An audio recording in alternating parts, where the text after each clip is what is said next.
সেদিন বিকালবেলা হঠাৎ দেখি আমার পাশের বাড়ির কাকিমা হন্তদন্ত হয়ে ছুটে এসেছে আমাদের বাড়িতে। কাকিমাকে দেখে বললাম, কি গো, এত টেনশনে আছো কেন, কি হয়েছে? কাকিমা বলল, আমায় একটু হেল্প কর না প্লিজ, আমার জারবেরা গাছগুলোয় কি হয়েছে বুঝতে পারছি না, একটা একটা করে মরেই যাচ্ছে আর কয়েকটা বেঁচে রয়েছে, কিছু উপায় বল। আমি বললাম, অত চিন্তা করার কিছুই হয়নি, এই জারবেরা গাছে খুব সহজেই কিন্তু ফাঙ্গাস অ্যাটাক করে দেয়, আর যেহেতু টানা কয়েকদিন বৃষ্টি হচ্ছে ফাঙ্গাসের অ্যাটাক হবে, এটাই স্বাভাবিক।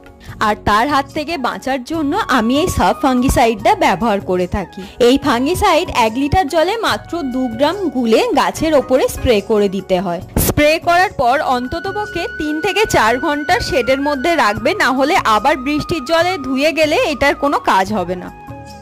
আর যদি সাব ফাঙ্গিসাইড না থেকে থাকে তাহলে হলুদ জল করেও স্প্রে করা যেতে পারে। আচ্ছা, তোমাদের কারোর গাছে এরকম হচ্ছে কিনা কমেন্ট করে জানিও তো, আমার তো প্রচন্ডই